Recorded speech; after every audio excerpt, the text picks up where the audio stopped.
आगामी मानसून सत्र को लेकर आज झारखंड विधानसभा में उच्च स्तरीय बैठक हुई। बैठक की अध्यक्षता झारखंड विधानसभा के अध्यक्ष रविंद्रनाथ महतो ने की। बता दें, इस बैठक में मुख्य रूप से राज्य के डीजीपी, मुख्य सचिव समेत कई बड़े पदाधिकारी भी मौजूद रहे।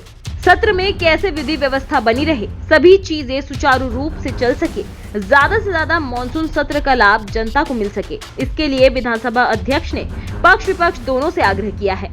वहीं बैठक के संदर्भ में बताया गया कि ऊर्जा विभाग के भी पदाधिकारी भी यहां पे उपस्थित थे। तो कई बार ऐसा देखा जाता है कि विद्युत आपूर्ति बाधित होने के कारण कार्य भी बाधित होता है। ऐसे में इस तरह की परेशानी ना आए, वहीं जल की व्यवस्था भी सुनिश्चित हो सके, चिकित्सा व्यवस्था को लेकर अच्छे चिकित्सा की उपस्थिति रहे, यहाँ पर रहे तमाम विषयों पर आज उच्च स्तरीय बैठक रखी गई। इसके साथ ही क्या कुछ कहा गया, देखिए इस रिपोर्ट में।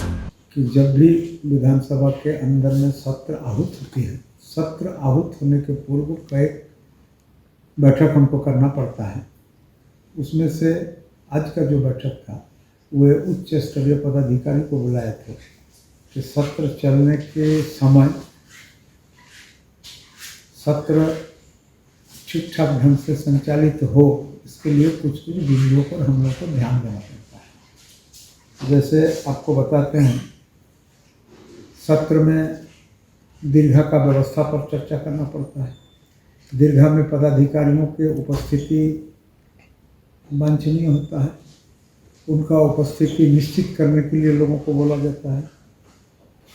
मान्य सदस्यों के द्वारा अल्पसूचित और तारांकित प्रश्न जो दिए जाते हैं, उन तमाम प्रश्नों के उत्तर के लिए हम लोग संबंधित विभाग को भेजते हैं और संबंधित विभाग इन तमाम विषयों का जो उत्तर ससमय विधानसभा को भेजने के लिए उनको सूचित करना पड़ता है। इसी तरह से आपका कोई विधेयक या संशोधन विधेयक कुछ भी विधानसभा के अंदर लाना है तो वे ससमय लाना है, ताकि उस विधेयक की कॉपी हम लोग माननीय सदस्य को ससमय भेजवा सके, ताकि उनका सांगोपांग अध्ययन करके विधानसभा के अंदर वे स्वस्थ चर्चा में भाग ले सकें। विधि व्यवस्था भी बचा हुआ रहता है, विद्युत व्यवस्था भी उसके एक अंग है, उस पर भी हम लोगों को ध्यान देना पड़ता है। पुलिस बल का जैसे कि कुछ इस तरह का घटना न घट जाए, इसलिए गृह विभाग को भी कहा जाता है कि आप भी यहाँ पर अपना पदाधिकारी और आपका सिपाही का दंडाधिकारी और ये का पुलिस बल का प्रतिनिधित्व आप भी विधानसभा परिसर में और परिसर के बाहर करें। और कुछ कुछ प्रिकॉशन का भी स्थिति रहता है, जैसे कि कोई अवांछित व्यक्ति अंदर प्रवेश न कर सके, उसके लिए भी हम लोगों को ध्यान देना पड़ता है। स्वास्थ्य का भी ध्यान रखना पड़ता है हम लोगों को, ये कम से कम जीवनोपयोगी दवा का व्यवस्था जो तत्काल आवश्यक है किन्हीं के लिए, तो वह विधानसभा का जो अस्पताल है उसमें होना चाहिए। और इस बात को हम लोग उससे भी ज़्यादा मांग किए हैं कि कम से कम 1 या 2 अच्छे डॉक्टर चिकित्सक को भी सत्र अवधि में विधानसभा के अंदर डिप्यूट करें, ताकि ऐसा कुछ हो जाए, एम्बुलेंस का व्यवस्था करें।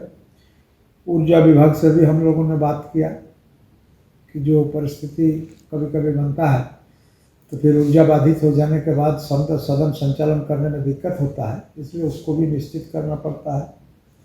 इसी तरह से कई विषय पर हम लोग चर्चा किए। चर्चा करने के बाद तमाम उच्च स्तरीय बैठक में उपस्थित तमाम पदाधिकारी, डीजीपी साहब, मुख्य सचिव, भवन सचिव, आपका ग्रामीण विकास सचिव, सारे लोग जो पदाधिकारी लोग आए थे।